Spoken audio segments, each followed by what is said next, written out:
Start. Dear students, welcome to Basic English Grammar class. Hope you are well by the grace of Almighty God. I am also well. Before starting today's discussion, I like to review our previous class. What we have learned in our previous classes? We have learned what is article, what are the different types of article, and the different types and different uses of article a and the article সম্পর্কে আমরা জেনেছি আমাদের previous ক্লাসে A N D এগুলোই হচ্ছে article এগুলোকে আমরা determiner বলি আর্টিকেলগুলো হচ্ছে অ্যাডজেক্টিভের শ্রেণীভুক্ত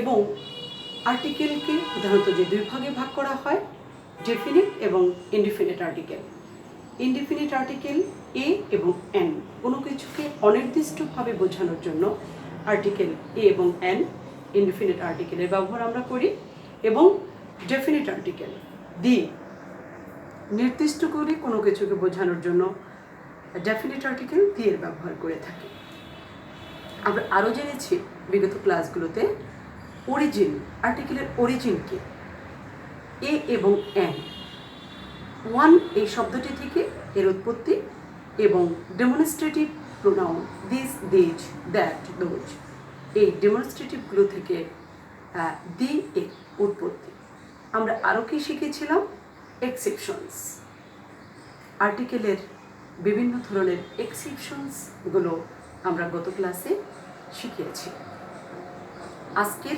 এই পর্বে বাকি এই অংশটিতে আর্টিকেলের আলোচনা আমি শেষ করতে চাই দি এর বাকি ব্যবহারগুলো দিয়ে এই আলোচনাগুলো শেষে প্র্যাকটিক্যালি তোমাদের মডেল কোশ্চেনে যে প্যাসেজ আকারে যে আর্টিকেলগুলো দেওয়া আছে তোমরা মডেল কোশ্চেনগুলো প্র্যাকটিস করবে আমার আলোচনা থেকে অনেক বিষয় তোমাদের কাছে ক্লিয়ার হয়ে যাবে so let's start topics name the uses of definite article the rule 5 the plus adjective adjective এর আগে আর্টিকেল দি বসে জাতি শ্রেণী সম্প্রদায় এগুলো বোঝাবে the rich are not always happy rich এই শব্দটি অর্থ হচ্ছে ধনী এখন এখানে যে বিষয়টি আমাদের লক্ষণীয় সেটা হচ্ছে রিস এই শব্দটি এখানে কি অর্থে ব্যবহৃত হয়েছে দি রিস আর নট অলওয়েজ হ্যাপি আমরা যদি সেন্টেন্সটি অর্থ করি বাংলা অর্থ করি তাহলে আমাদের কাছে এটা ক্লিয়ার হয়ে যাবে the rich are not always happy ধনীরা সবসময় সুখী নয় ধনীরা বলতে আসলে ধনী জাতিটাকে বোঝানো হয়েছে টোটাল শ্রেণীটাকে বোঝানো হয়েছে তাই রিস এই অ্যাডজেক্টিভটির আগে আর্টিকেল দি এর ব্যবহার করেছি এভাবে কোনো জাতি শ্রেণী বা সম্প্রদায় বোঝাতে আর্টিকেল দি এর ব্যবহার করতে হবে রুল 6 নাউন দ্বারা সামগ্রিক অংশ বোঝালে আর্টিকেলের ব্যবহার আমরা কিভাবে করব যখন একটি গোটা অংশ বোঝানো হবে এবং কোনো অংশ বিশেষ বোঝানো হবে এই দুইটা ক্যাটাগরিতে আমরা এখানে দি এর ব্যবহার লক্ষ্য করব উদাহরণের সাহায্যে বিষয়টি আমাদের কাছে ক্লিয়ার করতে চাই we know that the another name of water is life এখানে ওয়াটার শব্দটির আগে যদি আমরা একটি গ্যাপ রাখি এবং সেখানে আর্টিকেলের প্রয়োগ করতে বললে আমরা ক্লোজ ব্যবহার করব we know that the another name of water is life এখানে ওয়াটার দিয়ে সামগ্রিক অংশ বোঝানো হয়েছে আংশিক বা আলাদা করে বোঝানোর জন্য আমরা আর্টিকেলের ব্যবহার করতাম, কিন্তু এখানে যেহেতু সামগ্রিক গোটা অংশ বোঝানো হয়েছে, আমরা আলাদাভাবে কোনো আর্টিকেলের ব্যবহার এখানে প্রয়োজন পড়ে। একইভাবে এই উদাহরণটি থেকেই আমরা অন্যভাবে কিভাবে আর্টিকেলের প্রয়োগের প্রয়োজন পড়ে বিষয়টি ক্লিয়ার করা যায়। We know that the water in the Padma is getting polluted. এই উদাহরণটিতে আমরা লক্ষ্য করব the water in the Padma, পদ্মার পানি দূষিত হয়ে যাচ্ছে। এখানে আমরা নির্দিষ্ট করে পদ্মার পানিকে বোঝানোর জন্য আর্টিকেল দি এর ব্যবহার করেছি। তো দুইটি উদাহরণ থেকে এই রুলসটি আমাদের কাছে একেবারে স্পষ্ট যে সামগ্রিকভাবে কোনো কিছু বোঝাতে আমরা সামগ্রিক অংশ বোঝানোর জন্য আমরা কোনোই আর্টিকেলের ব্যবহার করিনি, আর যখন অংশ বিশেষ আলাদা করে বোঝানোর জন্য আমরা দি ব্যবহার করেছি অন্য উদাহরণটিতে। তাহলে দুইটি উদাহরণ থেকে আমাদের রুল 6 আলোচনা একেবারেই ক্লিয়ার হয়ে গেল।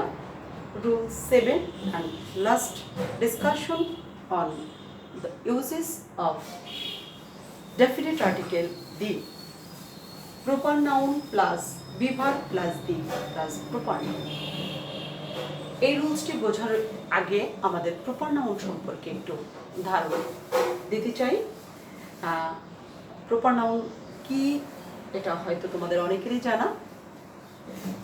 প্রপার নাউন হচ্ছে কোনো স্থানের নাম, কোনো ব্যক্তি, কোনো বস্তু, কোনো বিষয়ের নির্দিষ্ট যে নামটি, এটা হচ্ছে প্রপার নাউন। এখানে Nazrul is the Byron of Bangladesh, এই নাউনটির আগে ক্রস ব্যবহার করেছি আমরা। প্রপার নাউন উদাহরণটিতে Nazrul, be verb is, the plus আবার প্রপার নাউন। তাহলে একটি সেন্টেন্সে দুইবার প্রপার নাউনের ব্যবহার আমরা এখানে লক্ষ্য করতে পারছি। নজরুল, বায়রন, মাঝখানে রুলস অনুযায়ী বি ভার্ব এবং দি। তাহলে আমরা কি করব, প্রথম প্রপার নাউনটিতে কোনো আর্টিকেলের ব্যবহার করব না, যেটাকে আমরা বলি আর্টিকেল ক্রস, এখানে নো আর্টিকেল। তাহলে এই উদাহরণটি থেকে আবার রুলসটি আমরা ক্লিয়ার করে নিই। Proper noun plus be verb plus the plus proper noun. একটি সেন্টেন্সে দুইবার প্রপার নাউনের ব্যবহার হলে প্রথমটিতে আমরা আর্টিকেল ক্রস এর ব্যবহার করব। তোমরা জানো আর্টিকেল এ এন্ড বি এর সাথে আমাদের আরেকটি রুলস করতে হয়, সেটা হলো আর্টিকেল ক্রস।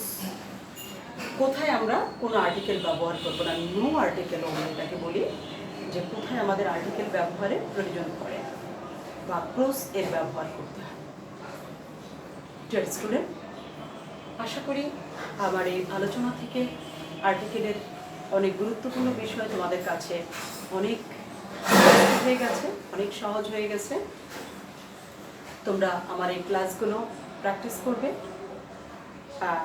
বারবার রুলসগুলো শুনবে এবং মডেল কোশ্চেন দেখে এই রুলসের প্রয়োগগুলো নোট ডাউন করবে।